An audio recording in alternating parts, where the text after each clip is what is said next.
Hi friends, welcome back to Civil Snap. This is the last lecture of our Science and Technology module under the previous year question series. और आज हम cover करेंगे second part of latest technologies. So let us start quickly with the chapter. So friends, जैसा कि आपको पता है कि हमने अपनी पिछली 12 वीडियोस में ये सारे चैप्टर्स कवर कर लिए हैं और आज हम last part of latest technologies and development cover करेंगे. तो quickly let us start with the questions. तो फ्रेंड्स, इससे पहले कि हम आज का लेक्चर स्टार्ट करें, हम आपको बताना चाहेंगे कि हमने प्रीलिम्स 2019 के लिए एक टेस्ट सीरीज लॉन्च कर रखी है, जहां पे हम जैन 2018 से लेके मई 2019 के सारे करंट अफेयर्स को इंक्लूड करके हमने ये टेस्ट बनाए हैं.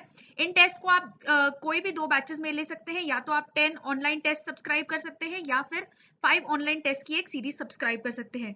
So whichever suits you can subscribe them and evaluate yourself. क्योंकि अब प्रीलिम्स बहुत ज्यादा नजदीक है, तो आपको जरूरत है कि आप कॉन्टिन्यूसली अपने आप को इवेल्युएट करते रहें.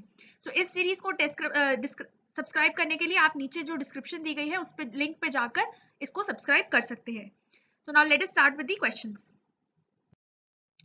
सो फ्रेंड्स, जैसा कि आपको पता है कि पिछली वीडियो में हमने मेजर टेक्नोलॉजीज कवर की थी, like biometric identification, display technologies, nano technology और 3D प्रिंटिंग. और आज हम बाकी की 4 टेक्नोलॉजीज कवर करेंगे, जो कि lightning devices like CED, CFL etcetera, various forms of cyber attack like fishing, spoofing, hacking etcetera, crypto currency, artificial intelligence और कुछ अदर टेक्नोलॉजीज जो कि रह गई थी हमारे पिछले वीडियोस में. सो now let us start with the first question for today. So friends, ये है हमारा आज का पहला क्वेश्चन. ये पूछा गया था 2011 के प्रीलिम्स में. तो यहाँ पे हमें पूछा गया है what is the difference between a CFL and an LED lamp. तो हमें 3 स्टेटमेंट्स दी गई हैं और हमें बताना है कि इनमें से कौन सी 3 स्टेटमेंट्स ऐसी हैं, सही स्टेटमेंट्स हैं जो कि CFL और LED को प्रॉपरली डिफरेंशिएट कर सकती है. First statement, to produce light, a CFL uses mercury vapor and phosphorus, while an LED lamp uses semiconductor material. Second, the average lifespan of CFL is much longer than LED lamp. And third, a CFL is less energy efficient as compared to LED lamp. So friends, इस question से हमें ये पता लगा कि हमें different types of lightning technologies पता होनी चाहिए. सेकेंडली, हमें उनमें क्या क्या देखना चाहिए. सबसे पहले तो उनका मटेरियल, सेकेंड उनका लाइफ स्पैन और थर्ड उनकी एनर्जी एफिशिएंसी. तो ये 3 चीजें हैं जिन पे हमें मेन फोकस रखना है जब भी हम कोई लाइटिंग डिवाइस पढ़े, लाइक CFL, फ्लोरोसेंट लैंप्स या फिर अपना जो नॉर्मल हमारे इनकैंडेसेंट बल्ब्स होते हैं. तो कोई भी आप टेक्नोलॉजी पढ़े तो ये 3 फैक्ट जरूर देखें. सो अब हम अपनी एक्सप्लेनेशन से स्टार्ट करते हैं. यहाँ पे सबसे पहले हम देखते हैं LED क्या है. LED is basically a 2 LED semiconductor light source. तो यहाँ पे ये बेसिकली एक PN जंक्शन का डायोड होता है जो कि इलेक्ट्रिक करंट के पैसेज के कारण लाइट एमिट करता है. So when there is a suitable electricity and voltage, proper photons are eliminated by the lightning device, और इसी के कारण हमारी जो सेमीकंडक्टर डिवाइस है वो लाइटन अप होती है और हमें लाइटनिंग मिलती है. So, ये जो LED लैंप्स होते हैं, इनका लाइफ स्पैन और इलेक्ट्रिकल एफिशिएंसी बहुत ज्यादा अच्छी होती है as compare to the incandescent bulbs and fluorescent bulbs. तो इनकैंडेसेंट बल्ब्स कौन से थे जो हम पहले यूज करते थे, आपने देखा होगा, जो कि टंगस्टन फिलामेंट जिनमें यूज होता था वो हम पहले यूज करते थे. और उसके बाद आई CFL and finally we are moving on to LEDs. तो CFL क्या है? CFL बेसिकली फ्लोरोसेंट लैंप्स है जो कि जिन्होंने टंगस्टन लैंप को रिप्लेस किया था.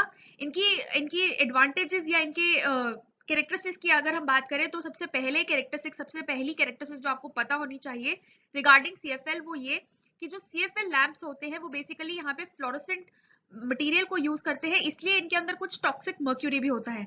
सो ये इनका सबसे मेजर डिसएडवांटेज है जहां तक हम बात करें. क्योंकि ये जो मर्क्यूरी एलिमिनेट होता है इससे बहुत सारे डिजीजेस हो सकते हैं, लाइक मिनीमाटा डिजीज, या और भी हमारे एनवायरमेंटल इश्यूज हो सकते हैं. तो ये CFL का मेजर डिसएडवांटेज रहता है. उसके बाद अगर इसकी एफिशिएंसी या इसकी पावर सोर्स बैकअप की बात करें तो वो काफी अच्छा रहता है as compare to the traditional incandescent bulbs. और इसकी टेक्नोलॉजी वर्कअप की क्या है, ये अगेन इलेक्ट्रॉन्स जो होते हैं उनकी एमिशन होती है when they jump from lower excited state to higher excited state. तो जो इलेक्ट्रॉन की एमिशन हो रही है उसके कारण एनर्जी एलिमिनेट करता है जो इलेक्ट्रॉन्स होते हैं, और इसी से हमारी लाइटनिंग होती है. सो ये आपको ध्यान रखना है. यहाँ पे इनिशियली जो है अल्ट्रावायलेट लाइट एमिट होती है और बाद में इसे हम विजिबल लाइट में कन्वर्ट करते हैं with the help of the fluorescent coating. तो फ्लोरोसेंट कोटिंग का यहाँ पे मेन काम क्या रहता है कि जब भी इलेक्ट्रॉन एक एक्साइटेड स्टेज से दूसरी स्टेज पे जा रहा है तो जो वो लाइटनिंग एमिट करेगा या जो एनर्जी एमिट करेगा वो जनरली UV रेज की होती है. तो उस यूवी रेज को अगर हमें विजिबल लाइट में कन्वर्ट करना है तो उसके लिए क्या प्रोसीजर है, उसके लिए हमें ये फ्लोरोसेंट कोटिंग चाहिए। सो फ्रेंड्स, ये थी बेसिकली वर्किंग ऑफ सीएफएल और एलईडी। अब हम उनके कुछ मेजर डिफरेंसेस भी देख लेते हैं। तो सबसे पहले जो डिफरेंस हमें देखना है वो है लाइफ स्पैन के टर्म्स में। लाइफ स्पैन अगर हम बात करें सीएफएल, इन तीनों की बल्ब्स की, एलईडी, सीएफएल और इनकैंडेसेंट बल्ब की, इसमें से सबसे अच्छा जो लाइफ स्पैन है वो रहता है एलईडीज का, that is 40 times as compare to the original incandescent bulbs. तो इनकैंडेसेंट बल्ब जो होते थे वो जनरली इनकी अप्रोक्सीमेट लाइफ जो रहती थी, लाइफ टाइम रहती थी 1200 आवर्स। उसके कंपैरिजन में जो एलईडीज हैं उनकी लाइफ रहती है 50,000 आवर्स। उसके बाद अगर हम पावर कंजम्पशन की बात करें तो एलईडीज की पावर कंजम्पशन सबसे कम रहती है और सबसे ज्यादा पावर कंजम्पशन रहती थी लाइट लैंप्स की। They were consuming 9 times more energy as compare to LEDs. So यही रीजन है क्योंकि ये कम एनर्जी यूज कर रहे हैं, इन्हें हम गवर्नमेंट प्रमोट कर रही है। आपने पढ़ा होगा कि बहुत सारी गवर्नमेंट ने, मिनिस्ट्री ऑफ पावर ने स्कीम्स भी लॉन्च करी है अंडर ईईएसएल, लाइक बचत लैंप योजना, और भी स्कीम्स लॉन्च करी हैं टू प्रमोट एलईडीज। उसके अलावा अगर हम ब्राइटनेस की बात करें तो ब्राइटनेस जो है वो एलईडीज की कम रहती है as compare to light bulbs, लेकिन फिर भी सीएफएल से बेटर रहती है। इनका मेन इशू यहाँ पे एलईडीज के साथ हमारा आता है कि इनकी जो व्हाइट लाइट होती है वो ज्यादा फ्रीक्वेंसी की नहीं होती। इसके कारण कुछ लाइट पोल्यूशन रिलेटेड इश्यूज और एनवायरमेंटल फैक्टर्स जरूर नोटिस में रहते हैं या डिबेट में रहते हैं। कॉस्ट की बात करें तो क्योंकि इनकी जो पावर कंजम्पशन कम है तो इनकी ऑपरेटिंग कॉस्ट भी बहुत कम रहती है, पावर कंजम्पशन कॉस्ट भी कम रहती है।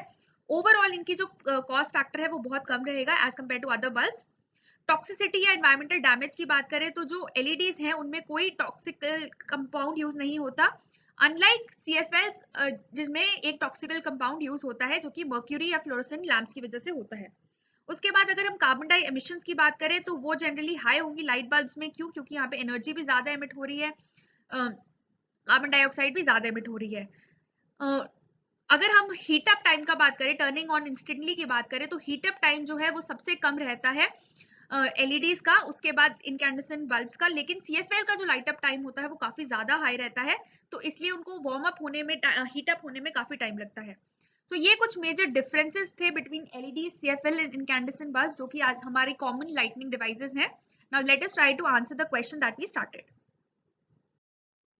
सो क्वेश्चन में हमें पूछा गया था what are the differences between CFL and LED lamp. पहली स्टेटमेंट थी to produce light CFL uses mercury vapour and phosphorus while LED lamp uses semiconductor material.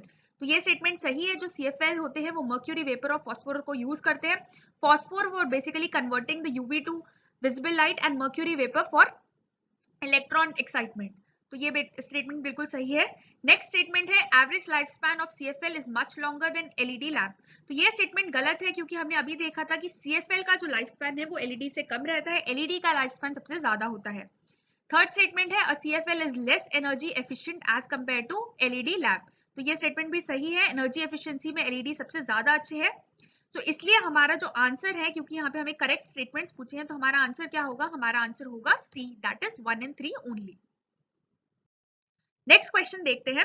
Next question है related to some terms that were recently in news like WannaCry, PITIA, eternal blue. तो हमें पूछा है कि ये terms जो है basically क्या सिग्निफाई करती हैं या क्या डिनोट करती हैं। So let us try to answer this question.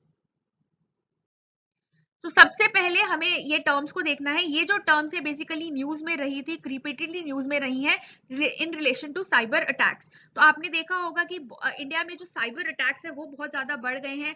जैसे जैसे डिजिटल टेक्नोलॉजीज की पेनिट्रेशन बढ़ रही है तो साइबर अटैक्स भी बहुत ज्यादा बढ़ रहे हैं, क्योंकि अब मोस्टली जो टेक्नोलॉजीज हैं वो बेसिकली इंटरनेट पे वर्क करती है। लाइक चाहे आप बैंकिंग की बात करें, चाहे आप इंडस्ट्रीज की बात करें, चाहे आप मेडिसिन की बात करें, कोई भी आप फील्ड देखेंगे तो वहां पे मोस्टली डेटा जो है वो डिजिटल डेटा है। सो इसलिए जो साइबर अटैक्स की फ्रीक्वेंसी है वो बहुत ज्यादा बढ़ गई है। अगर हम रिसेंट अटैक्स की बात करें तो उसमें WannaCry, रैंसमवेयर बहुत ज्यादा न्यूज में रहा था। उसके बाद PITIA रैंसमवेयर भी बहुत ज्यादा न्यूज में रहा था। इंडिया की बात करें तो WannaCry ने बहुत ज्यादा ह्यू एंड क्राई मचाया था। PITIA की अभी फिर भी कम न्यूज़ेस थी एज कंपेयर टू WannaCry.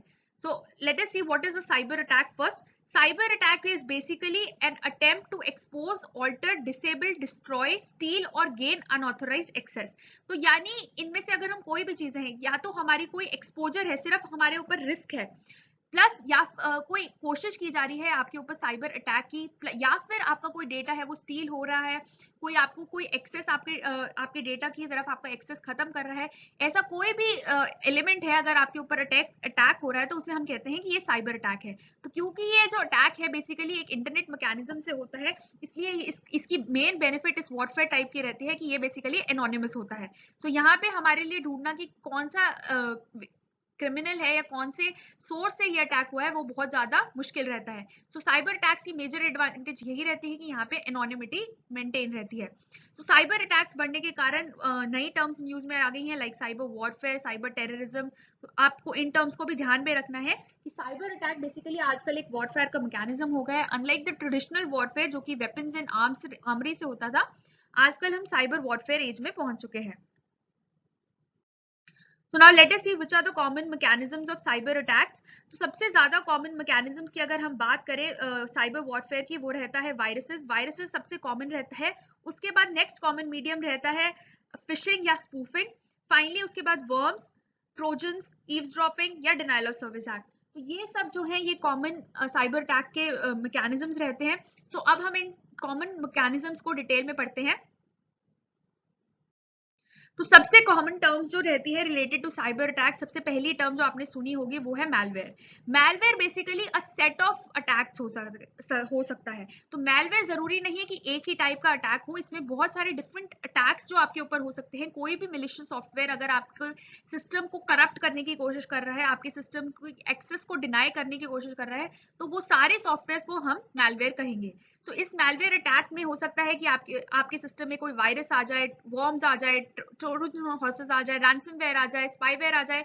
अगर कोई भी टाइप का अटैक जिसके अंदर हम कोई मिलिशियस सॉफ्टवेयर इनकॉर्पोरेट कर रहे हैं आपके कंप्यूटर सिस्टम में, उसे हम कहेंगे मैलवेयर। सो अब हम डिफरेंट टाइप्स ऑफ मैलवेयर देखेंगे। सबसे पहला कॉमन मैलवेयर जो कि आजकल न्यूज में है वो है रैंसमवेयर। रैंसमवेयर बेसिकली ऐसा एक मैलवेयर है जहां पे हम क्रिप्टो वायरोलॉजी को यूज करके जो एक्सेस है, पर्सन की एक्सेस है उसके डेटा की तरफ या उसके सिस्टम की तरफ, उसको डिनाई करते हैं। सो यानी यहाँ पे हम इसका नाम रैंसमवेयर इसलिए है क्योंकि यहाँ पे पर्सन को तब तक उसकी एक्सेस वापस नहीं दी जाती unless he is giving some ransom to the required resource. तो जो अटैक कर रहा है ये demand some ransom, some money in return of original status को। तो ये इसलिए इसे हम रैंसमवेयर कहते हैं। क्रिप्टो वायरोलॉजी की अगर हम बात करें तो क्रिप्टो वायरोलॉजी होता क्या है? Crypto virology is basically using cryptography. वहां पे हम मेलिशियस सॉफ्टवेयर डिजाइन कर रहे हैं यूजिंग क्रिप्टोग्राफी। क्रिप्टोग्राफी क्या होता है? क्रिप्टोग्राफी इज बेसिकली जब हम कोई एन्क्रिप्शन मैकेनिज्म यूज करके किसी सॉफ्टवेयर में किसी चीज को हाइड करें या उसकी डेटा एक्सेस को आइडेंटिफिकेशन को रोकने की कोशिश करें, तो वहां पे हम कहते हैं क्रिप्टोग्राफी। उसके बाद अगर हम नेक्स्ट कॉमन अटैक की बात करें वो है वायरस। वायरस जो है वो बेसिकली एक ऐसा मिलिशियस सॉफ्टवेयर है कि जब हम इसको एग्जीक्यूट करते हैं, ये जो वायरसेस हैं अपने आप को कॉन्टिन्यूसली रेप्लिकेट करना शुरू हो जाते हैं bye inserting into other codes. तो यानी यहाँ पे एक अलग से हमें एक सॉफ्टवेयर चाहिए जिसके अंदर हम एक वायरस का कोड उसको अपने आप को उसके ऊपर अटैच करता है और फिर ये कोड जो है अपने आप को एग्जीक्यूट करता है, मल्टीपल टाइम्स अपने आप को कॉपी करता है। इसके थ्रू ये सिस्टम में फैल जाता है, रेप्लिकेट हो जाता है, जिससे कि सिस्टम करप्ट हो सकता है या उसकी एक्सेस जो ओरिजिनल फाइल्स हैं वो एक्सेसिबल नहीं रहेंगी। वायरस से सिमिलर एक और टर्म यूज होती है वो है वर्म्स। तो वायरस और वर्म्स में बहुत ज्यादा कंफ्यूजन रहती है क्योंकि बहुत ही ज्यादा सिमिलर टाइप के अटैक्स हैं। यहाँ पे भी हम एक प्रोग्राम यूज कर रहे हैं जो कि अपने आप को रेप्लिकेट कर रहा है, बट डिफरेंस ये रहता है कि यहाँ पे हमने एक अलग से कोई प्रोग्राम इनकॉर्पोरेट नहीं किया। हम जो हमारा ओरिजिनल सेल्फ सस्टेनिंग प्रोग्राम है उसी वो ही अपने आप को खुद रेप्लिकेट कर रहा है यूजिंग दिस नेटवर्क रिसोर्सेज और कंप्यूटर रिसोर्सेज। तो यानी हमें अलग से कोई एग्जीक्यूटेबल फाइल नहीं चाहिए जिसके थ्रू वायरस अपने आप को रेप्लिकेट करे। वर्म जो होता है खुद ही सेल्फ सस्टेनिंग प्रोग्राम रहता है। सो ये मेजर डिफरेंस रहता है बिटवीन वायरस एंड वर्म। उसके बाद नेक्स्ट कॉमन टर्म की बात करें वो है ट्रोजन हॉर्सेस। तो Trojan horses as its name indicate, तो ये बेसिकली छुपे हुए एक सॉफ्टवेयर होते हैं जो कि ओरिजिनली तो हमें लगेगा कि ये लेजिटिमेट टास्क परफॉर्म कर रहे हैं, but behind the doors, backdoor पे अगर हम देखें तो ये कुछ अनवांटेड एक्टिविटीज या अननोन एक्टिविटीज परफॉर्म करते हैं। सो ये होते हैं Trojan horses. Trojan horses can be, इसके कुछ एग्जाम्पल अगर हम ले तो कीबोर्ड लॉगर्स, बैकडोर सॉफ्टवेयर, तो ये सारे जो है ये ट्रोजन हॉर्सेस की कैटेगरी में आते हैं। उसके बाद next common type of cyber attack is denial of service attack. तो आपने रिसेंटली पढ़ा भी होगा कि एक नीदरलैंड्स के एक रेलवे स्टेशन में डिनायल ऑफ सर्विस अटैक हुआ था, जहां पे बहुत टाइम तक उनका जो रेलवे सिस्टम था वो हैक हो गया था, उसकी एक्सेस जो था उसका अटैक इस अटैक के कारण वहां का जो रेलवे सिस्टम था it was not functioning. Similar attack एक ऐसे एयरपोर्ट पे भी हुआ था अफगानिस्तान में। So denial of service attack is one of the other common attacks that is seen in news. यहाँ पे क्या होता है, जो परपेट्रेटर है, जो कि अटैक करने वाला पर्सन है, वो क्या करता है कि आपकी जो मशीन्स है, आपके रिसोर्सेज है, उसे कुछ टाइम के लिए अनअवेलेबल कर देता है, ताकि यूजर्स जो है अपनी जो सर्विसेज हैं इस सॉफ्टवेयर की उनको एक्सेसिबल ना रहे। तो this is known as denial of service attack. यहाँ पे जो सर्विसेज है सॉफ्टवेयर की कुछ टाइम तक अनएक्सेसिबल हो जाती हैं। नेक्स्ट कॉमन टर्म जो रिलेटेड टू साइबर अटैक्स आप सबने सुनी होगी वो है स्पूफिंग। स्पूफिंग में क्या होता है, ये बेसिकली एक प्रैक्टिस है जहां पे हम एक प्रैक्टिस है जिससे हम साइबर अटैक कर सकते हैं। तो यहाँ पे क्या होगा कि आपको एक अननोन सोर्स से कोई ईमेल आएगी या कोई ऐसी चीज दिखेगी, आपको लगेगा कि वो एक लेजिटिमेट सोर्स है, and it will try to instigate to you to other site या अदर सॉफ्टवेयर, जो कि आपको लगेगा कि आपकी अगर आपको सिक्योरिटी बढ़ानी है तो उस साइट पे जाए या उस सोर्स पे जाए। बहुत ही लुक्रेटिव सोर्स कोई ईमेल अगर लगेगा, but it will be actually a fraudulent source, a fraudulent malicious software, जो कि आपको जबरदस्ती किसी और साइट पे लेके जाएगा, और वहां से ये हो सकता है कि ये जो साइट है आपका इंपॉर्टेंट फाइनेंशियल डेटा या आपकी कोई रिसोर्सेज को अनएक्सेसिबल कर ले या चुरा ले।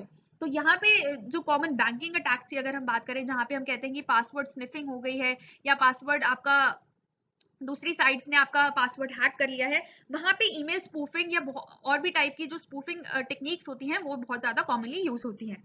सिमिलरली स्पूफिंग के यूज होता है फिशिंग।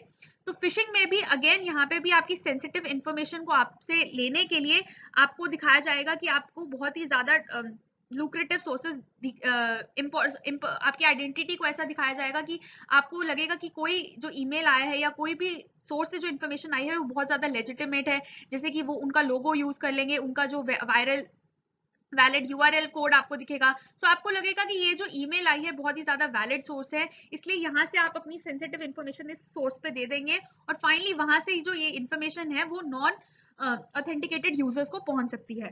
स्पूफिंग और फिशिंग में डिफरेंस ये रहता है कि स्पूफिंग में मेजरली हम कोई चीज वो आपको कहेंगे कि डाउनलोड करो, कोई सॉफ्टवेयर आप डाउनलोड करो, उससे आपकी इन्फॉर्मेशन दूसरी सोर्स से जाएगी। लेकिन फिशिंग में कोई ऐसी डाउनलोड वाली सॉफ्टवेयर नहीं होता। जनरली फिशिंग जो होती है सिंपली आपको क्लिक करने पे इंस्टिगेट करती है। फिशिंग के और भी टाइप्स हो सकते हैं, like spear phishing, SMS phishing, whale phishing, voice phishing. तो ये डिफरेंट टाइप्स हैं फिशिंग के। उसके बाद नेक्स्ट कॉमन अटैक की बात करें वो है हाईजैक वेयर। तो यहाँ पे क्या होगा, ये आपकी ब्राउजर की सेटिंग्स को चेंज कर देगा ताकि मेलिशियस साइट्स जो हैं आपको एक्सेस कर पाए। उसके बाद लास्ट टर्म जो हम डिस्कस करेंगे वो है की लॉगर। की लॉगर में क्या होगा कि की लॉगर जो है आपकी की स्ट्रोक्स को ट्रैक करेगा ताकि वो आपके पासवर्ड को गैस कर सके, आपके क्रेडिट कार्ड इन्फॉर्मेशन को एक्सेस करे। तो ये भी एक कॉमन तरीका है जहां से साइबर अटैक किया जा सकता है। सो फ्रेंड्स, क्योंकि साइबर अटैक बहुत ज्यादा कॉमन हो गया है, इसलिए इंडिया में साइबर सिक्योरिटी इनिशिएटिव्स बहुत ज्यादा बढ़ गए हैं। सबसे मेजर जो लेजिस्लेटिव साइबर सिक्योरिटी इनिशिएटिव की बात करें इंडिया में, तो वो है इंफॉर्मेशन एक्ट 2000। तो ये जो एक्ट है सबसे मेजर सोर्स रहती है in regard to cyber security India की अगर हम बात करें। तो ये इसके कुछ इंपॉर्टेंट सेक्शंस हैं जो कि आपको पता होने चाहिए। कई बार डायरेक्टली एग्जाम में भी पूछ ले जाते हैं, क्योंकि फॉर एग्जाम्पल लाइक 66A बहुत ज्यादा न्यूज में रहा है, क्योंकि in regard to Shreya Singhal case. उसके अलावा जो साइबर टेररिज्म है, क्योंकि काफी ज्यादा न्यूज में रहता है, तो ये जो टर्म है डायरेक्टली डिफाइंड है इस सेक्शन के अंदर। तो ऐसे कुछ इंपॉर्टेंट सेक्शन जो है वो डायरेक्टली न्यूज में रहते हैं, तो आपको वो भी पता होने चाहिए। और रिसेंटली जो डेटा प्रोटेक्शन लॉ की बात हुई है, बिल जो पास हुआ है, उसके रिगार्डिंग भी ये एक्ट काफी ज्यादा न्यूज में है। तो फ्रेंड्स, इस एक्ट को आप जरूर डिटेल में पढ़ें, ढंग से पढ़ें, क्योंकि ना सिर्फ मेंस के लिए, ये प्रीलिम्स के रिगार्डिंग भी इससे डायरेक्ट क्वेश्चंस आ सकते हैं। लेजिस्लेटिव फ्रेमवर्क के बाद हम बात करते हैं एग्जीक्यूटिव फ्रेमवर्क की, या क्या ऑर्गेनाइजेशनल सेटअप यूज है ताकि इंडिया में हम साइबर सिक्योरिटी को बढ़ा सके। सो यहाँ पे इंडिया में बहुत सारी ऑर्गेनाइजेशन है या इंस्टीट्यूशंस हैं जो कि साइबर सिक्योरिटी फ्रेमवर्क को अंडरटेक कर रहे हैं ताकि इंडिया में प्रॉपर उसकी मॉनिटरिंग हो सके, कोई भी साइबर अटैक है तो उसके अगेंस्ट इंडिया प्रिपेयर हो। तो सबसे मेजर इनिशिएटिव जो है वो after the national cyber security policy of 2013 जो बना है वो है national cyber security coordination centre.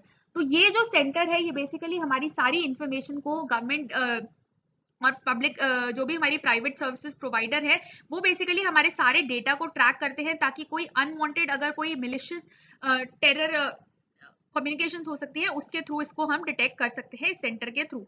उसके बाद आपने कॉमनली सुना होगा कि जो सर्ट इन फोर्स है जो कि हमारी कॉमन इमरजेंसी रिस्पांस टीम है इंडिया की, ये हमारी मेजर साइबर सिक्योरिटी स्क्वाड रहता है। कोई भी अटैक अगर हो जाता है इंडिया पे तो वहां पे यही टीम जो है हमारा safeguard करती है। So this team was formed in 2004 and it is the national nodal agency for cyber computer security incidents. उसके बाद आता है NTRO यानी नेशनल टेक्निकल रिस्पांस ऑर्गेनाइजेशन। तो ये जो ये जो ऑर्गेनाइजेशन है ये बेसिकली PMO के अंडर आती है, ये आपको ध्यान रखना है। This is not under department of information and electronics technology but under PMO। तो ये आपको याद रखना है कि ये डेटी के अंदर ना आकर PMO के अंदर डायरेक्टली आती है।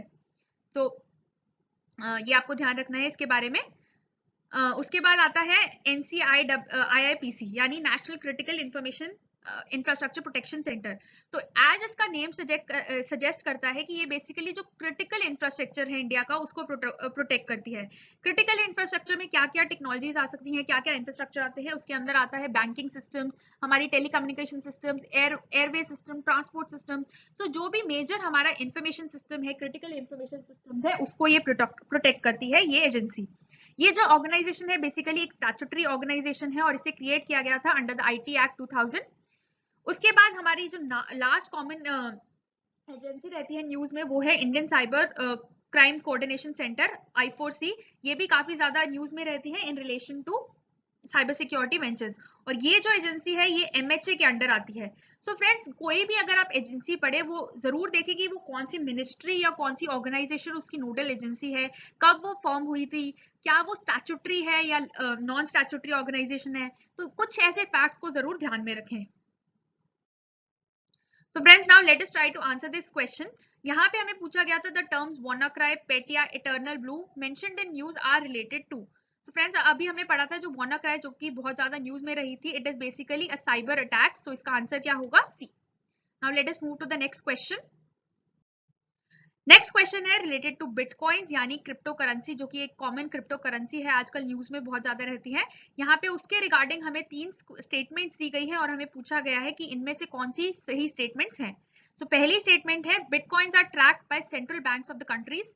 Second, anyone with a Bitcoin address can send or receive Bitcoins from anyone else with Bitcoin addresses. And third, online payments can be seen without either side knowing the identity of other. यानी ये basically एक anonymity रहती है इन transactions में। सो हमें बताना है कि इन क्वेश्चन इन स्टेटमेंट्स में से कौन सी स्टेटमेंट सही है बिटकॉइंस के रिगार्ड में। सो फ्रेंड्स इस क्वेश्चन को आंसर करने के लिए आपको बिटकॉइंस तो पता ही होना चाहिए, साथ ही साथ आपको कुछ और चीजें पता होनी चाहिए रिलेटेड टू क्रिप्टो करेंसी, क्योंकि क्रिप्टो करेंसी आजकल बहुत ज्यादा न्यूज में है। रिसेंटली मार्शल आइलैंड्स ने अपनी पहली डिजिटल करेंसी या क्रिप्टो करेंसी वो लीगल टेंडर भी लॉन्च किया है। सो इसलिए क्रिप्टो करेंसी काफी ज्यादा न्यूज में रहती है। सो let us see what is this bitcoin and crypto currency. तो सबसे पहले हम देखेंगे कि बिटकॉइन क्या है। Bitcoin is basically crypto currency यानी एक फॉर्म ऑफ इलेक्ट्रॉनिक या डिजिटल कैश। तो यहाँ पे क्या होगा कि जो आपकी करेंसी है वो बेसिकली क्रिप्टेड फॉर्म में है, एनक्रिप्टेड फॉर्म में है, ताकि दूसरे लोग उसे एक्सेस ना करें, आप उसे जैसे चाहे ट्रांजैक्शंस में यूज कर सकते हैं। सेकेंड चीज ये है कि this is basically a digital decentralised platform kind of currency. तो यानी ये करेंसी ऐसी नहीं है कि कोई इसे सेंट्रल एजेंसी लाइक RBI वगैरह मैनेज करती है, ये एक डिसेंट्रलाइज प्लेटफॉर्म के ऊपर बेस्ड है। तो बेसिकली यहाँ पे पीयर टू पीयर जो कनेक्शंस हो रहे हैं वो आपस में ही इसे मैनेज कर रहे हैं। This is not being manage by any external agency और इंस्टीट्यूशन। नेक्स्ट चीज जो पता होनी चाहिए कि जो बिटकॉइन टेक्नोलॉजी है यहाँ पे वो यूज करती है बेसिकली ब्लॉकचेन टेक्नोलॉजी के ऊपर बेस है। ब्लॉकचेन क्या होता है वो हम आगे देखेंगे।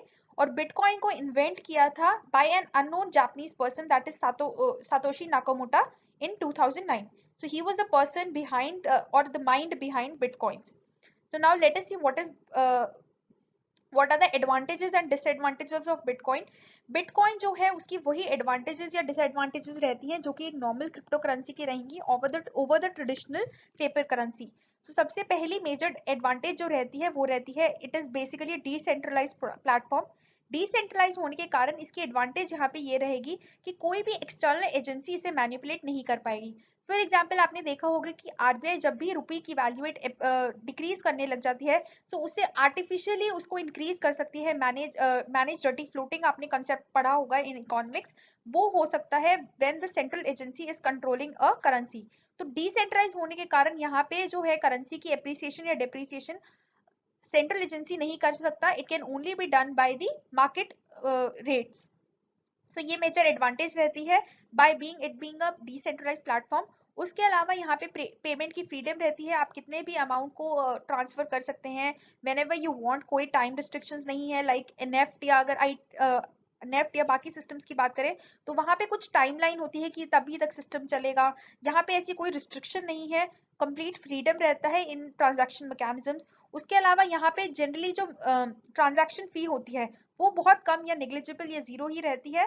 उसके अलावा इसको डुप्लीकेट करना, इसकी काउंटर करेंसी बनाना, काउंटरफेट करेंसी बनाना, फेक करेंसी बनाना बहुत ही टफ रहता है। फॉर एग्जाम्पल आपने देखा भी होगा कि इंडिया में अगर हम जो प्रमोट कर रहे हैं, डिजिटल इंडिया प्रमोट कर रहे हैं, वहां पे हम प्रमोट कर रहे हैं कि डिजिटल करेंसी प्रमोट करें, ऑनलाइन ट्रांजैक्शंस को प्रमोट करें, ताकि हमारी जो काउंटरफेट करेंसी है वो कम हो जाए, जिससे कि हम मनी लॉन्ड्रिंग या जो टेररिज्म फंडिंग है उससे को अप कर सकें। तो यहाँ पे काउंटरफेट करेंसी बनने के चांसेस बहुत कम रहते हैं बिटकॉइन की अगर हम बात करें। मेजर इश्यूज जो यहाँ पे रहते हैं वो रहते हैं ऑनलाइन सिक्योरिटी की, क्योंकि ये अनोनिमस वेंचर है तो इसको हो सकता है कि इलीगल यूजेस के लिए भी यूज करा जा सकता है बिटकॉइन को। उसके अलावा ये बहुत ही वॉलेटाइल करेंसी है, कंप्लीटली मार्केट फोर्सेस से डिराइव हो सकती है। सो इसके जो रेट्स हैं, इसके एक्सचेंज रेट्स हैं वो बहुत ज्यादा वॉलेटाइल रहते हैं। And thirdly it is being lack of regulation also increases some kind of threats।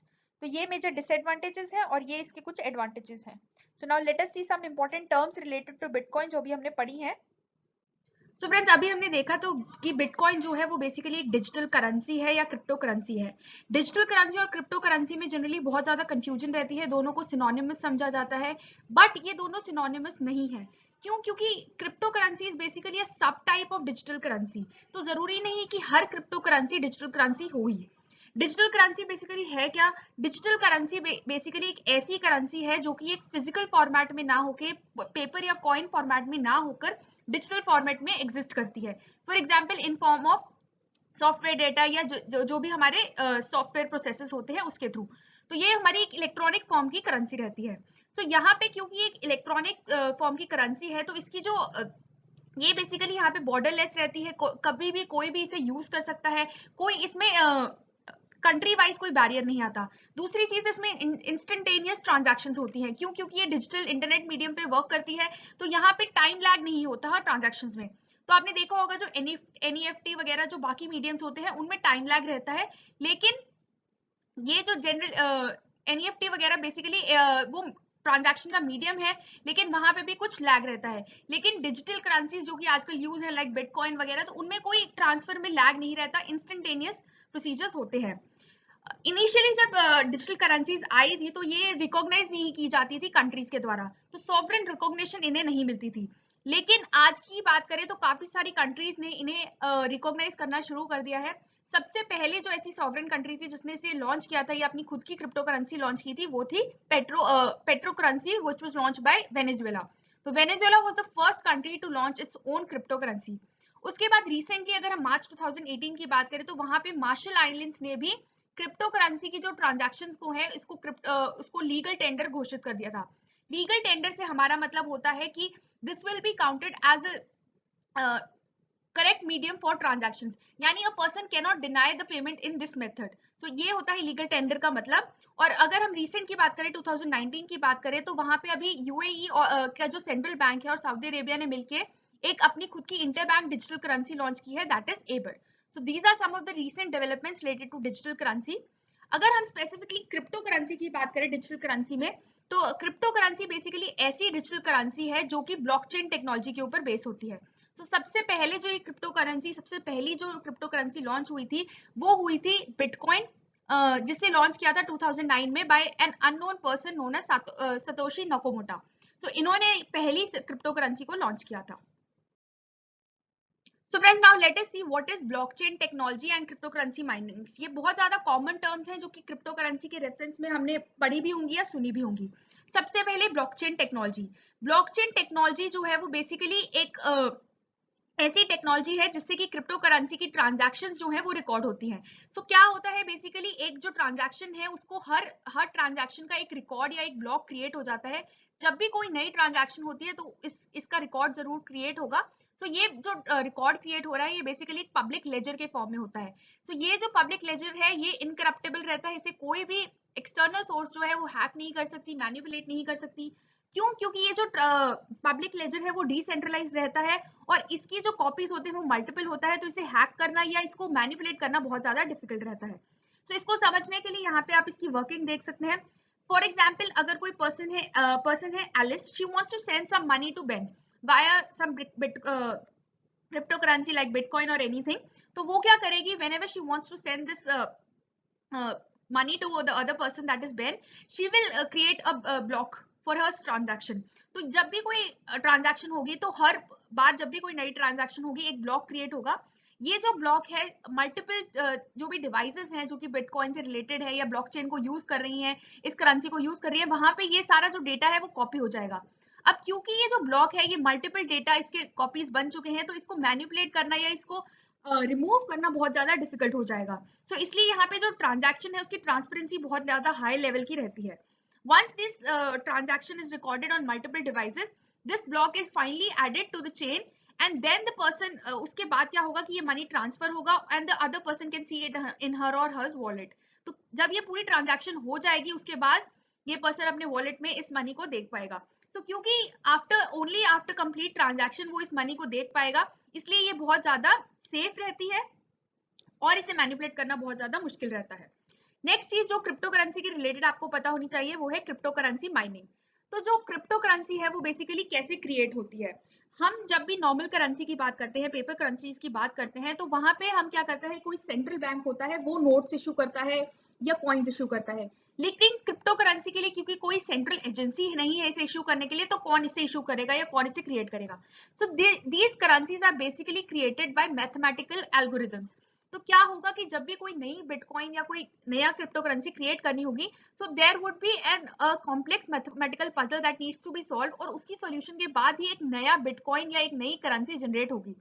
जब तक ये क्रिएट नहीं होती तो आर्टिफिशियल एक इसकी जो इसलिए वैल्यू जो है वो कोई एक्सटर्नल एजेंसी से मैनिपुलेट नहीं कर सकती, इसलिए ये जो है डर्टी फ्लोटिंग का कंसेप्ट यहाँ पे नहीं आ सकता, इसे क्योंकि मैनिपुलेट नहीं किया जा सकता। सो क्रिप्टो करेंसी माइनिंग की अगर हम बात करें तो crypto currency mining is basically solving complex mathematical algorithms to get new currency और न्यू कॉइन्स।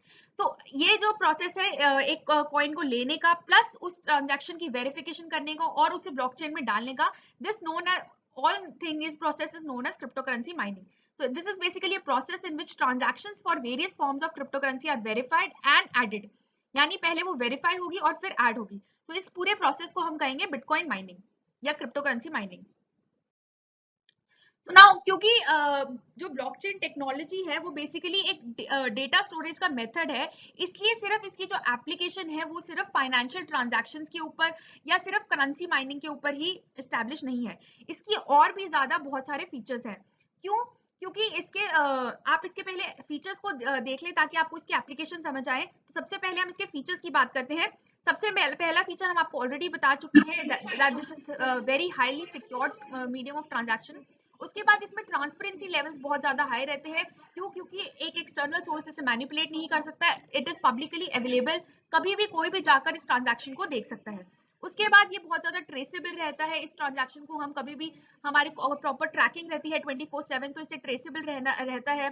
उसके बाद ये ऑडिटेबल रहता है। क्यों? क्योंकि ये पब्लिकली अवेलेबल है इसके रिकॉर्ड्स, तो इसलिए ऑडिटेबल भी रहेगा। एंड फाइनली इसकी एफिशिएंसी बहुत ज्यादा हाई होती है क्योंकि ये इंस्टेंटेनियस मीडियम रहता है। तो ये इन बेनिफिट्स के कारण ब्लॉकचेन टेक्नोलॉजी को और भी जगह पे यूज करने लगे हैं। क्यों? क्योंकि ये बेसिकली एक डेटा स्टोरेज का मेथड है। तो जहां पे भी हमें डेटाबेस की एप्लीकेशन चाहिए, जहां पे भी हमें डेटा को सिक्योर करना है, ट्रांसपेरेंट मीडियम से उसको दिखाना है, वहां पे हम ब्लॉकचेन टेक्नोलॉजी का यूज कर रहे हैं।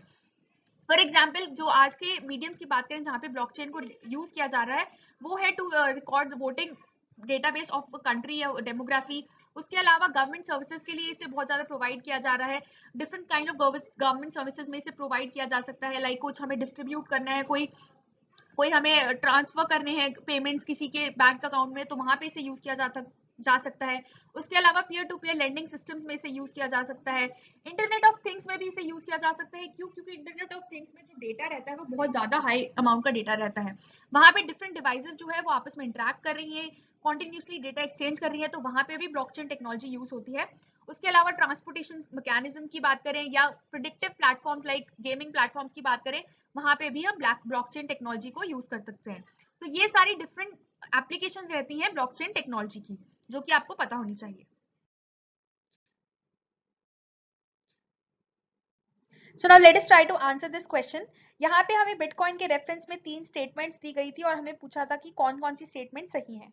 पहली स्टेटमेंट थी bitcoins can be tracked by central banks of the countries. This is incorrect, क्योंकि बिटकॉइन की खासियत यही है कि ये एक डिसेंट्रलाइज्ड प्लेटफॉर्म है, इसे कोई भी सेंट्रल एजेंसी ट्रैक नहीं करती। सो ये स्टेटमेंट गलत होगी। नेक्स्ट स्टेटमेंट है anyone with a bitcoin address can send and receive bitcoins from anywhere else with a bitcoin address.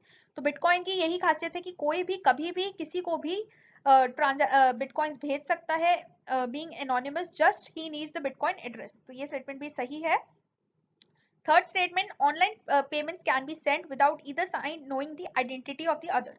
तो हमें सिर्फ यहाँ पे बिटकॉइन एड्रेस से मतलब होता है, हमें पर्सन की आइडेंटिटी जो रहती है वो एनोनिमस रहती है। So this statement is also correct. So answer would be that is 2 and 3 only. Next question की तरफ चलते हैं। नेक्स्ट क्वेश्चन पूछा गया था प्रीलिम्स 2018 में। यहाँ पे हमें कुछ टर्म्स दी गई हैं और हमें बताना है कि वो किस रेफरेंस में यूज की जाती हैं। फर्स्ट है बेले 2 एक्सपेरिमेंट आर्टिफिशियल इंटेलिजेंस के रेफरेंस में। Second blockchain technology in reference of digital crypto currency. Third crispr Cas9 particle physics. तो हमें बताना है कि इनमें से कौन सी टर्म्स किस रेफरेंस में सही की जाती हैं। ब्लॉकचेन टेक्नोलॉजी हम ऑलरेडी पढ़ चुके हैं, हमें पता है कि डिजिटल क्रिप्टो करेंसी के रेफरेंस में यूज की जाती है, तो सेकंड वुड बी राइट। बाकी टर्म्स अब हम देख लेते हैं एक्सप्लेनेशन में। सबसे पहली टर्म हमें दी गई थी बेले 2 एक्सपेरिमेंट। बेले 2 एक्सपेरिमेंट जो है वो बेसिकली एक पार्टिकल फिजिक्स का एक्सपेरिमेंट है to study the properties of B mesons. तो जब हमने पार्टिकल फिजिक्स मॉडल पढ़ा था तब हमने पढ़ा था कि मीजॉन्स जो होते हैं वो बेसिकली स्टैंडर्ड पार्टिकल फिजिक्स का एक एटम होते हैं, एक पार्टिकल्स होते हैं, वहां पे उसकी प्रॉपर्टीज को पढ़ने के लिए, बी मीजॉन्स की प्रॉपर्टीज को पढ़ने के लिए ये एक्सपेरिमेंट कंडक्ट किया था। This is basically a successor to the बेले एक्सपेरिमेंट। ये एक्सपेरिमेंट कंडक्ट किया गया है एट सुबाका इरापिकी प्रीफेक्चर इन जापान। तो यानी ये बेसिकली जापान का एक वेंचर है। दिस बेले 2 की खासियत अगर हम बात करें तो this is basically a super enhanced version of Bailey experiment with better sensitivity and better prediction levels than the Bailey experiment. So यहाँ पे हम स्टैंडर्ड मॉडल के कुछ फैक्ट्स को और डार्क मैटर की प्रॉपर्टीज को स्टडी करेंगे। ये जो कोलैबोरेशन है, ये जो बेले एक्सपेरिमेंट है, सिर्फ जापान का वेंचर नहीं है, इसमें और भी कंट्रीज इंक्लूडेड है इंक्लूडिंग इंडिया। ये बेसिकली 23 कंट्रीज का वेंचर है। इंडिया की अगर बात करें तो इंडिया की पार्टिसिपेशन की यहाँ पे बात करें, so the fourth layer of the 6 layer experiment या डिटेक्टर जो हमारा बनने जा रहा है, इसमें पार्टिकल फिजिक्स का जो पार्टिकल फिजिक्स का एक डिटेक्टर बनेगा, उसमें से जो फोर्थ लेयर है वो इंडिया के साइंटिस्ट ने डेवलप की है। तो ये आपको पता होना चाहिए कि इसमें इंडिया ने कंट्रीब्यूट किया है। इंडिया के 2 scientist that is Tariq Aziz and Gagan Monty ने, जो कि TIFR के साइंटिस्ट हैं, उन्होंने इसमें कंट्रीब्यूट किया है। TIFR के अलावा और भी एजेंसीज इसमें इन्वॉल्व हैं, like IITs, IIT Bhubaneswar, Chennai, Guwahati, Hyderabad, उसके बाद Indian institute of mathematical sciences, Punjab university, Punjab agricultural university, MNIT, IISER, TIFR। तो ये सारी एजेंसीज जो हैं इसके अंदर इन्वॉल्व हैं इन बेले 2 एक्सपेरिमेंट। नेक्स्ट जो टर्म दी गई थी वो थी आर्टिफिशियल इंटेलिजेंस। आर्टिफिशियल इंटेलिजेंस आपने बहुत ही कॉमनली सुना भी होगा कि आजकल हम आर्टिफिशियल इंटेलिजेंस को प्रमोट कर रहे हैं।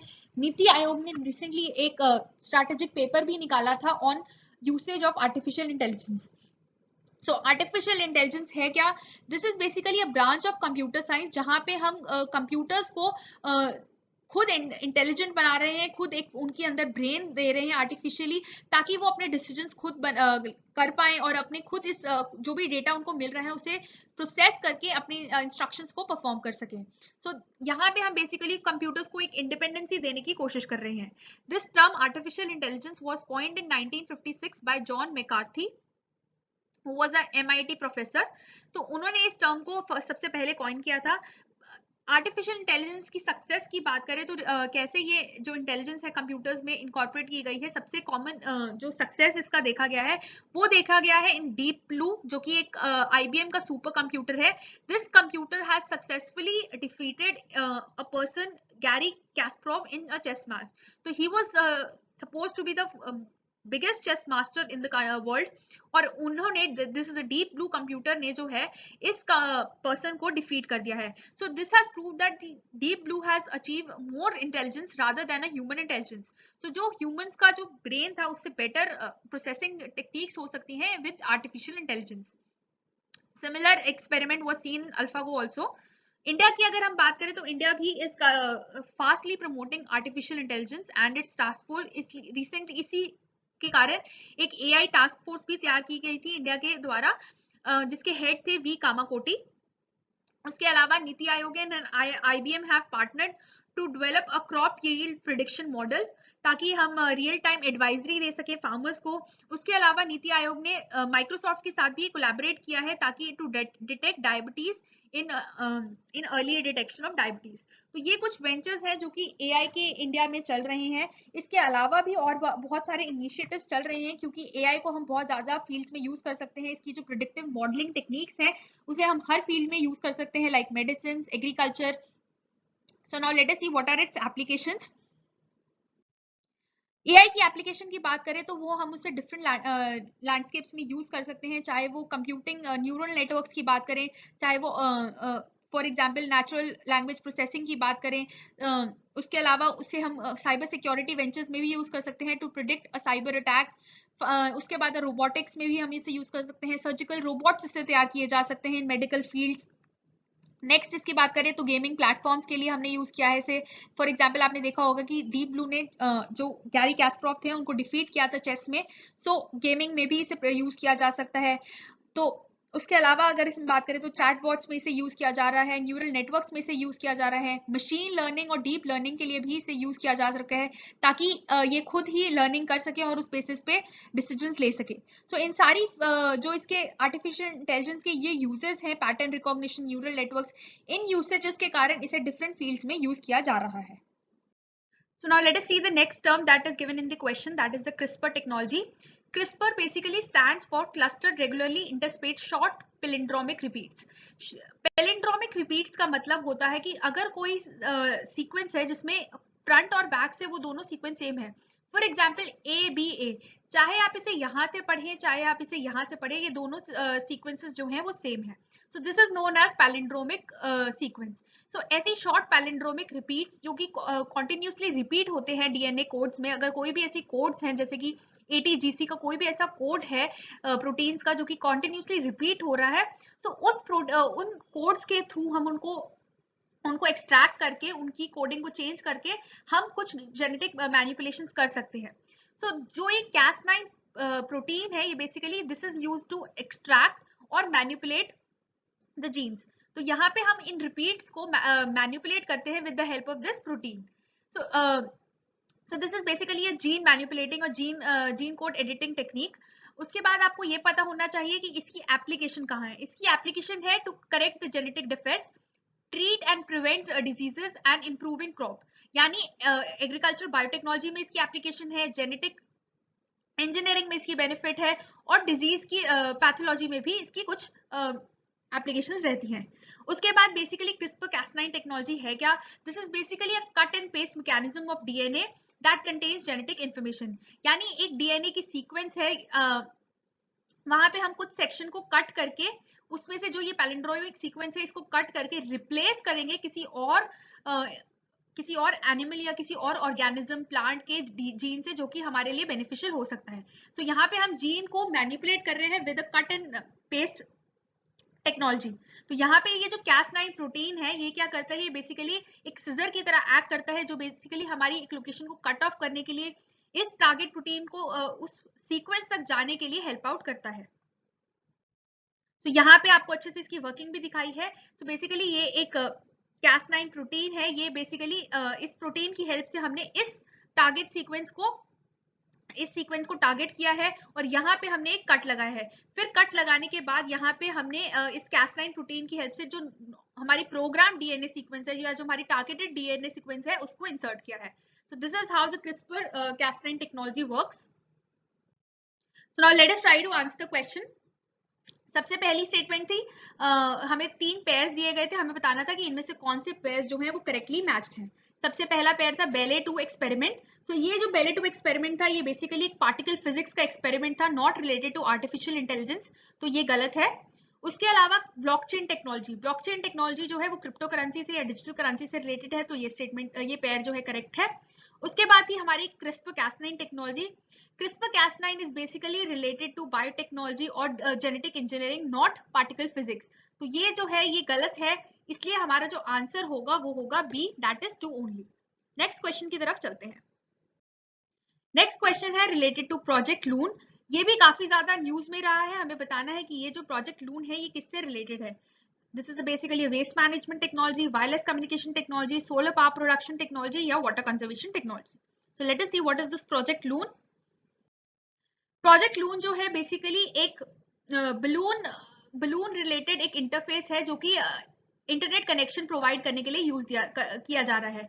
This is basically a venture of Google, जहां पे हम कुछ हॉट एयर बलून्स को यूज करके इसने इक्वली स्पेस बलून्स को यूज करके कुछ एरिया में हम इंटरनेट कनेक्टिविटी को प्रोवाइड करते हैं।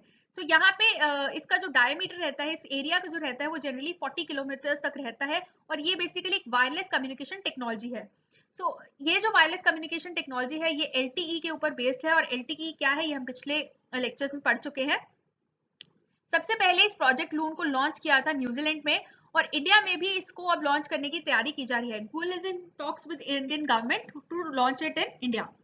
अब इसकी अगर वर्किंग की बात करें तो ये वर्क कैसे करता है। जो प्रोजेक्ट लून के जो बलून्स हैं वो बेसिकली स्ट्रेटोस्फेयर में प्लेस किए जाते हैं above the height of 20 kilometres.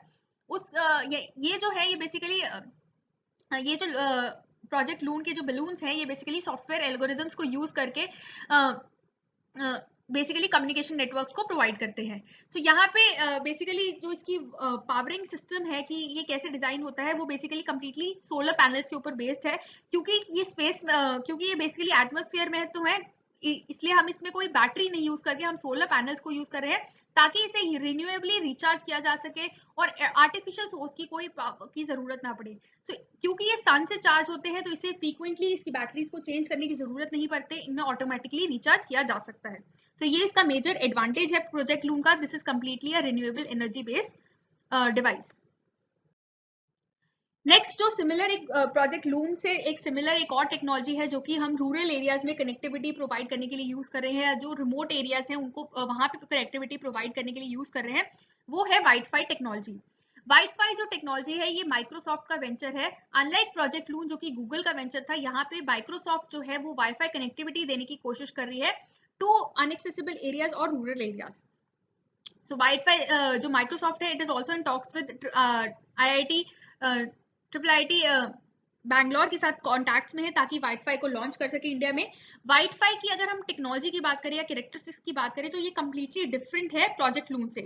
कैसे, यहाँ पे जो हम स्पेक्ट्रम यूज कर रहे हैं वो नॉर्मल वाईफाई का ना होकर हम उस स्पेक्ट्रम के अंदर वाईफाई कनेक्टिविटी प्रोवाइड कर रहे हैं जो कि बच जाता है इलेक्ट्रोमैग्नेटिक स्पेक्ट्रम में अनयूज्ड। यानी हमने जब इलेक्ट्रोमैग्नेटिक स्पेक्ट्रम देखा था, हमने देखा था कि हर स्पेक्ट्रम की अपनी यूटिलिटी है, या कुछ स्पेक्ट्रम ऐसा था जो कि सिविल पर्पसेस के लिए यूज हो रहा था, कुछ ऐसा था जो मिलिट्री पर्पसेस के लिए यूज हो रहा था, उसमें से कुछ ऐसा रेडियो वेव्स की फ्रिक्वेंसी थी जिन्हें ट्राई ने अपने स्पेक्ट्रम एलोकेशन या ऑक्शंस के अंदर उसे सोल्ड कर दिया था, बट फिर भी कुछ अनयूज स्पेक्ट्रम रह जाता है। सो वाइटफाई टेक्नोलॉजी जो है वो बेसिकली ऐसे अनयूज स्पेक्ट्रम को, ऐसे वाइट स्पेसेस को यूज करती है टू गिव ब्रॉडकास्टिंग फैसिलिटीज और इंटरनेट फैसिलिटी।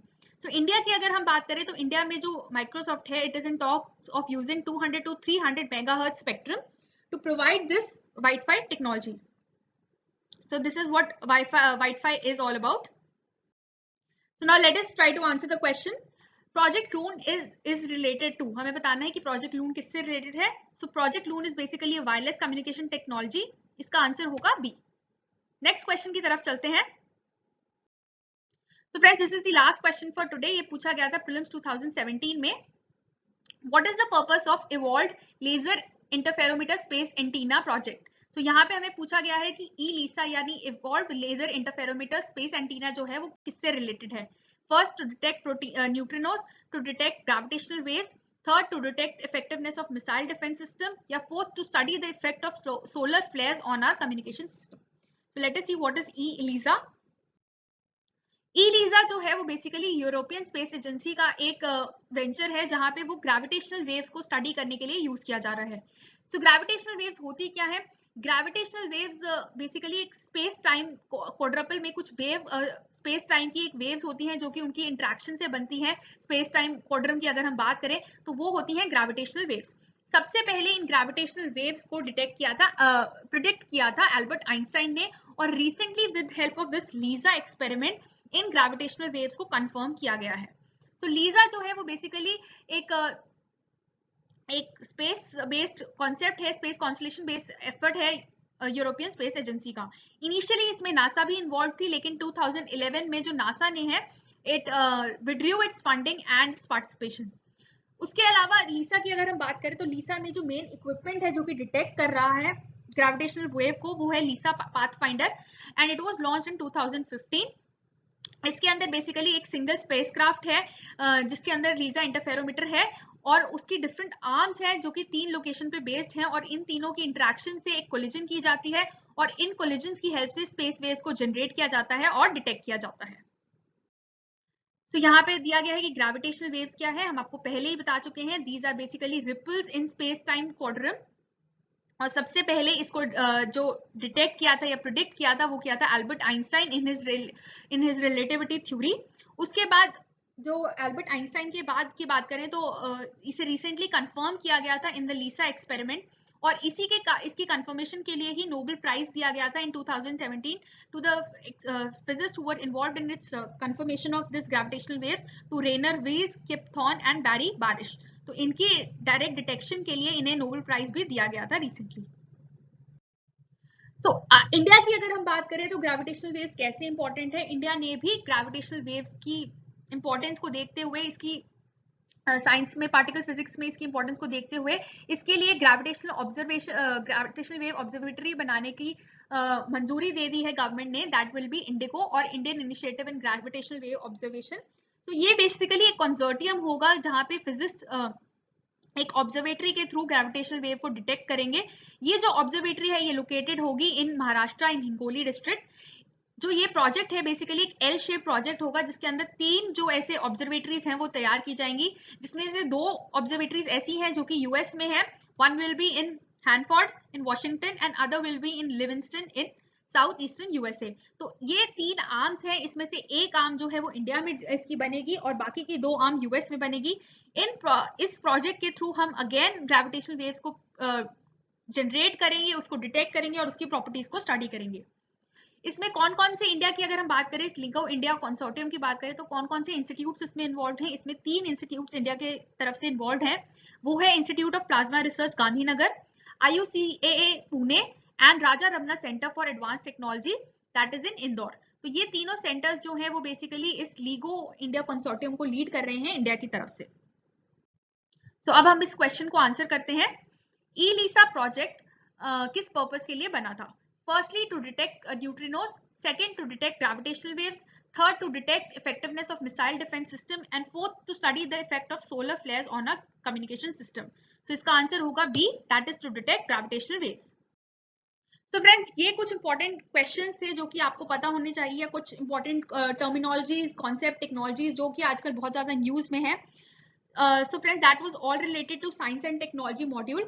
अब ये 2 क्वेश्चन ऐसे हैं जो कि आपको खुद ट्राई करने हैं. बहुत ही सिंपल क्वेश्चंस हैं, आप आसानी से इन्हें आंसर कर सकते हैं. इसका आंसर आप हमारे साथ कमेंट बॉक्स में दे सकते हैं. पहला क्वेश्चन पूछा गया है प्रीलिम्स 2017 में. The terms event horizon, singularity, string theory and standard model are sometimes seen in context of first observation and understanding of universe, study the solar and lunar eclipses, Third, placing satellites in the orbit of Earth. And fourth, origin and evolution of living organisms on the Earth. So आपको बताना है कि जो ये terms हैं event horizon, singularity, string theory, वो किससे related है। लास्ट क्वेश्चन जो आपको ट्राई करना है, ये पूछा था प्रीलिम्स 2004 में, दो स्टेटमेंट्स दी गई हैं, आपको बताना है कि इनमें से कौन सी स्टेटमेंट सही है। First statement, Adam Osborne introduce the first portable computer, and second, Ian Wilmut created the first clone sheep. तो आपको बताना है कि इन दोनों में से कौन सी स्टेटमेंट सही है। So friends, that's all related to the questions. अब एक छोटा सा होमवर्क है जो कि आपको कवर करना है। हम मोस्ट ऑफ द टेक्नोलॉजीज हम अपने वीडियोस में कवर कर चुके हैं। मोस्ट ऑफ द टेक्नोलॉजीज जो कि आजकल न्यूज में है या पिछले प्रीलिम्स की बात करें तो कि बहुत इंपॉर्टेंट रही हैं, रिपीटेड चांसेस भी हैं उनके रिपीट होने के, वो हम कवर कर चुके हैं। उसके अलावा एक और चीज है जो आपको पढ़नी है, वो है सुपर कंप्यूटर्स। तो सुपर कंप्यूटर्स के रिलेटेड इंडिया ने अपना एक मिशन लॉन्च किया है, नेशनल सुपर कंप्यूटिंग मिशन, जिसके लिए इंडिया 100 सुपर कंप्यूटर्स बनाएगा। आपको इसके रिलेटेड इंफॉर्मेशन पढ़नी है, आपको बताना है कि इसकी टारगेट मिनिस्ट्री कौन सी है, कौन सी मिनिस्ट्री ऐसी है जिन्होंने सक्सेसफुली पहला सुपर कंप्यूटर जो है इस मिशन के अंडर डेवलप किया है। उसके अलावा आपको टॉप 500 सुपर कंप्यूटर लिस्ट जो है, जो इंडिया की टारगेट लिस्ट है कि इसमें अपने सुपर कंप्यूटर्स को बढ़ाना है, इस लिस्ट को पढ़ना है, पता करना है कि वर्ल्ड का फास्टेस्ट सुपर कंप्यूटर कौन सा है और इंडिया का फास्टेस्ट सुपर कंप्यूटर कौन सा है। इसके अलावा जो रिसेंट रिपोर्ट आई है डेटा प्रोटेक्शन लॉ की, जो बिल आया है उसके बारे में आपको पढ़ना है, क्योंकि डेटा प्रोटेक्शन भी आजकल बहुत ज्यादा न्यूज में है, साइबर सिक्योरिटी बहुत न्यूज में है। एंड लास्ट चीज जो आपको पढ़नी है वो है नेट न्यूट्रलिटी। तो नेट न्यूट्रलिटी का मतलब क्या है वो पढ़ना है, ट्राई की रेगुलेशंस क्या है रिलेटेड टू नेट न्यूट्रलिटी, ये सब आपको खुद पढ़ना है। So friends, that's all related to the science and technology module. Hope you like this video. We'll be back tomorrow with the further videos. Thanks for watching this video.